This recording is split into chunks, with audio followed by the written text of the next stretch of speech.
let's say I had the reaction where I had some copper ions. They have a positive charge of 2, and it's in an aqueous solution.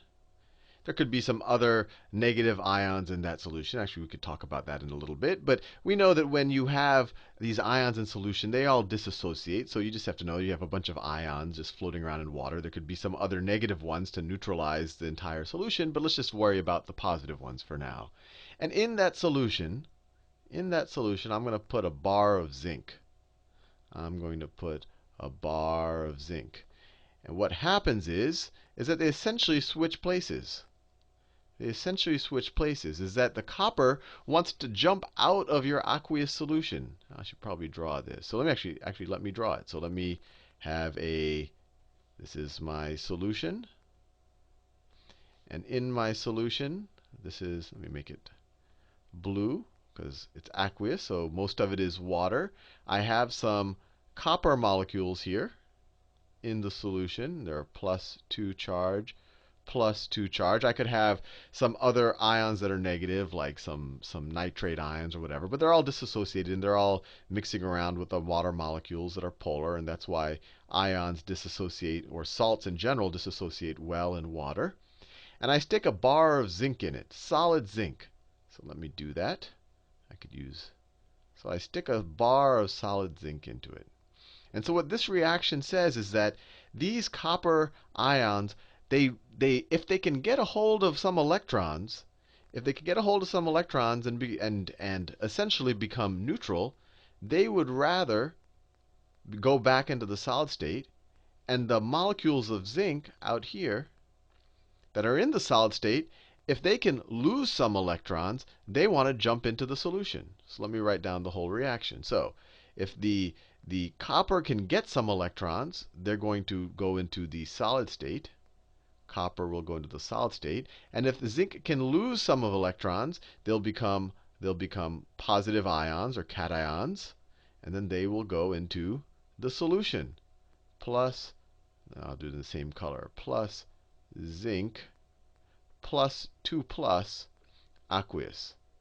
And actually, just so a little side note here, these are actual ions. We've been dealing with oxidation numbers. And when you want to know the oxidation number of an ion, the oxidation number is the same thing as its charge because it's no longer hypothetical. Remember, oxidation numbers were hypothetical charges if a bond were ionic. In this case, they are ionic. So the oxidation state or the oxidation number is the same as a charge.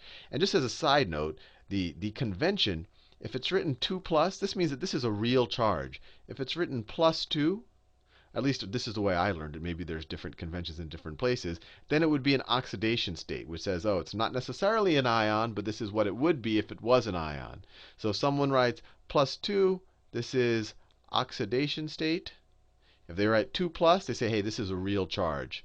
And likewise, if you just have a regular ion that has like a charge of 1, so let's say you have Na plus, this means that it's an actual charge. If you wanted to write its oxidation state, you would write +1.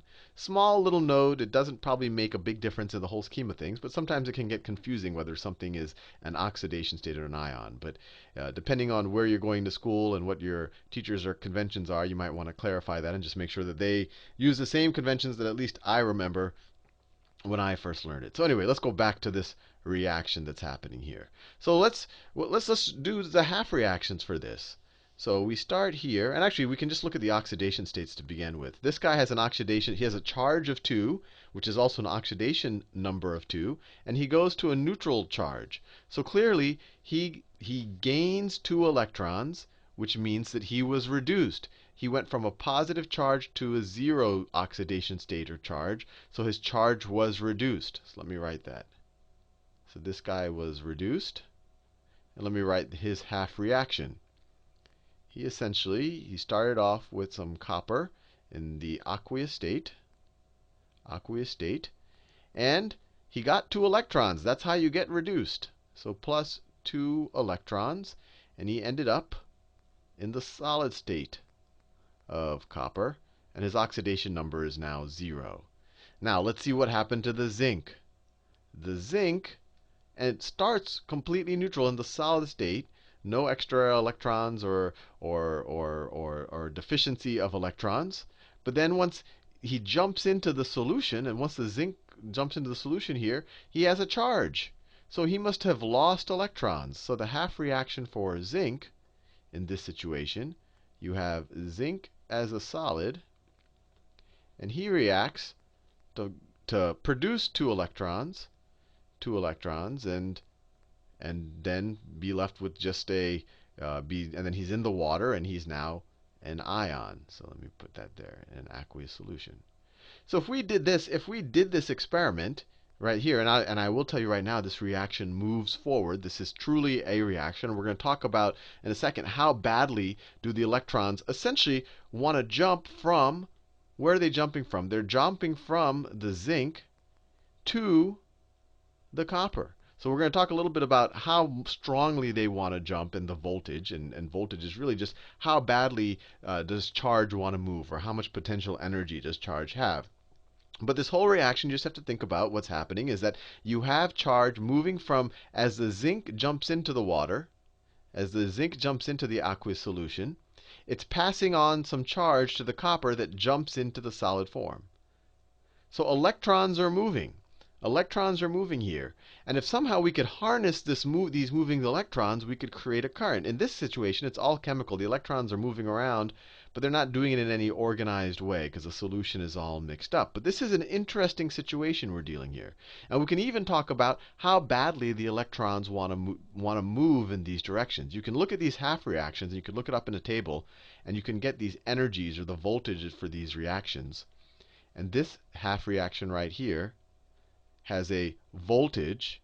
So they'll sometimes write E. Sometimes it's an E naught right over there. But that's kind of out of the scope of at least a first-year chemistry course. But they'll say it's 0.34 volts. And then this reaction in this direction has a potential difference. The energy is 0.76 volts. If I wrote this in the other way, if I wrote this reaction of zinc plus 2 electrons going to zinc solid, then you would just switch the sign. But what this says is that this state right here, is a higher energy than that state. So it wants to go in that direction. And it wants to do that with an energy per coulomb. And you can watch the physics playlist on more details of volts. But volts units are joules per coulomb. This is how badly the electrons want to join the copper. That's the best way of viewing it. And this is a measure of how badly the electrons want to leave the zinc. So if you wanted to talk about this whole reaction, so this whole reaction that we have up here, we could say it's an energy. So the energy of this entire reaction up here, we know that electrons really want to join the copper with this energy, and they really want to leave the zinc with this energy. So the energy of this entire reaction, how badly do electrons want to move from zinc to copper to form this over there, is just the sum of the two. So you get what's 1.1 volts. And you're probably saying, hey, Sal, all this talk of volts, this is interesting, and current, is there some way that we could construct a battery or a galvanic cell? If you don't know what a galvanic cell is, it's what we're about to construct right now. And the answer is obviously yes, because that's the whole point of this video. So how can we somehow harness that charge? So let's separate the two reactions. Let's separate the two. So so let me put my my zinc bar here. And let me put I'll try to stay true to the colors that I used earlier. And let me put my copper bar there. Actually, maybe I should copy and paste what I wrote up here, just so we remember the reaction itself. Actually, yeah, let me do that. Never hurts. OK. I'll paste it down here. You can ignore all the squiggly lines around it. And let me put both of my bars in some aqueous solution. And there could be some other dissolved ions in there to help neutralize the different. So I put them both in an aqueous solution. But they're separate. They're separate. And let me label them appropriately. So this is my zinc. Zinc right here, bar of solid zinc.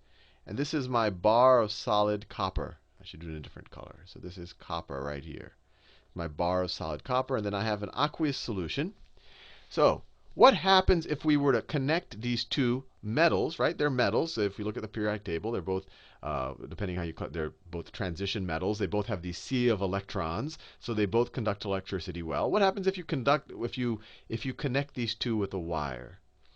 So if I connect them with a wire right here, like that, we already know that the zinc is just dying to jump into the water and lose its electrons, right? So let's say that that happens. So the zinc jumps into the aqueous solution, and it turns into a positive ion of zinc. And then its electrons are left behind, right? So it essentially has two electrons. I did the half reaction right here, right? The zinc jumps into the solution, and it leaves behind two electrons right here. So one electron, two electrons here. They really want to jump off of the zinc. Now, I have a lot of copper out here in the solution, that really want to jump onto this bar of copper, right? But right now, they're all ions. These are all +2 ions. These are all +2 ions. And they really want to jump onto the bar and join all of these other copper ions here. But in order to jump onto that, they have to get some electrons. Each of these guys have to grab 2 electrons. And we know the kind of the potential or the electromotive force with which they want to grab those electrons is 0.34 volts.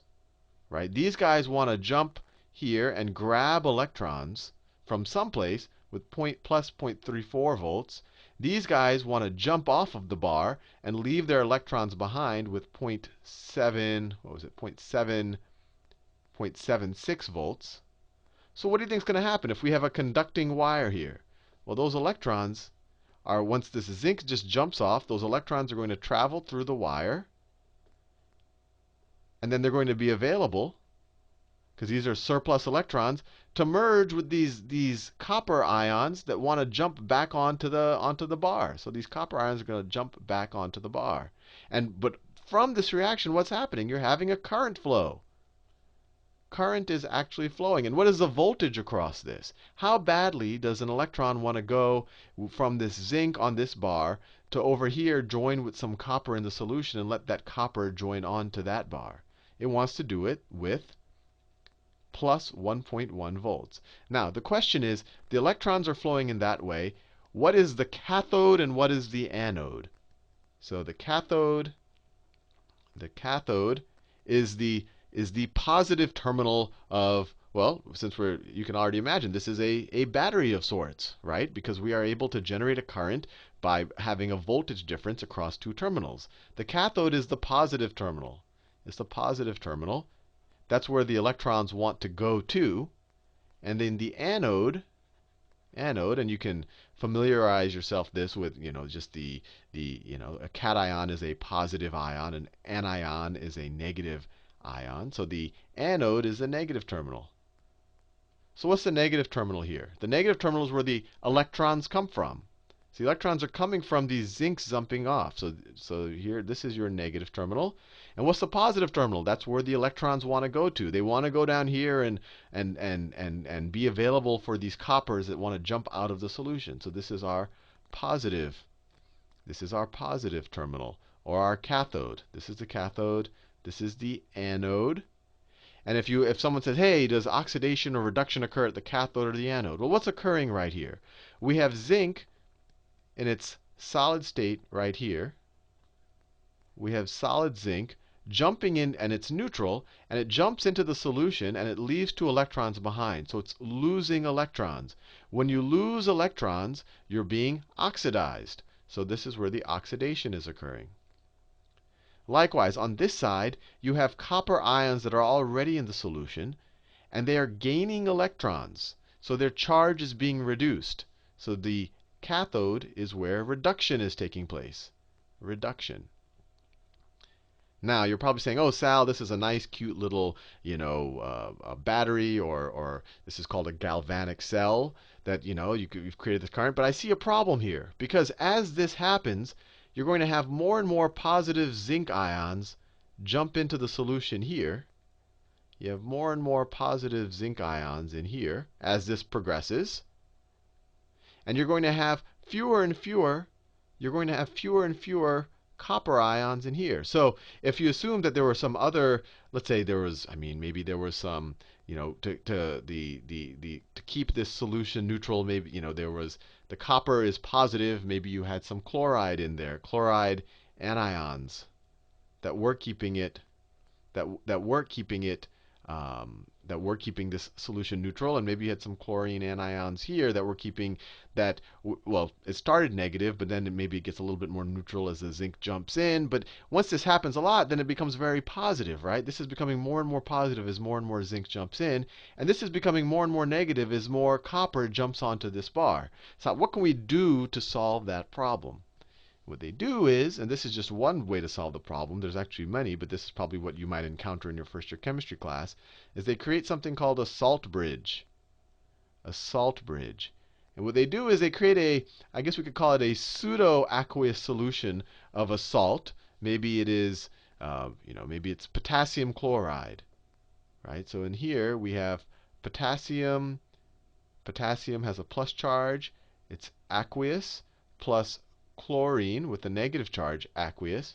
And I say pseudo-aqueous because it's not really super liquid water. What they do is they try to make it more viscous so it just doesn't mix completely. If this was pure water, then all of it would just fall into this solution, and you would really have nothing up here. It would be a useless device. But what they do is they create a gel out of this that's still aqueous enough that the ions can move around. The sodium and chloride ions can move around. So let's say that those are the sorry, not the sodium, the potassium. Let's say that's the potassium. And let's say the chlorine ions are, well, I already did it in that blue. So chlorine are the minus. And what happens is, as we have this oxidation reduction reaction that's causing these electrons to travel from the anode to the cathode, this becomes positive, this becomes negative. The salt bridge allows the negative components of the ionized salt, in this case the chlorine, to go into this solution to neutralize it. So they'll end up having more and more chlorine as the zinc pops off. So you can kind of, if you were to evaporate the solution, you'd end up with a bunch of zinc chloride. And on this side, to keep the balance here, you'll have a lot of the positive parts, components of the salt. So the sodium would jump in to replace the copper that's jumping out. So when you have this whole thing, it enables the current to keep flowing without having a bad effect on the charge. Because what happens if this becomes really positive? If this becomes really positive, I'll do it in a vibrant color because there's no salt bridge. At some point, the electrons are going to say, hey, I can either go over here and drive this reaction, or hey, I got a lot of positive stuff hanging out here. Maybe I don't want to leave at all. So you have to do something to neutralize the charge here. Likewise, if this becomes really negative from all of the chlorine atoms jumping out, electrons aren't going to want to go here because like charges repel each other. So that's what having the salt bridge neutralizing the solution does for you. It keeps it from getting negative, and then our galvanic cell can keep operating.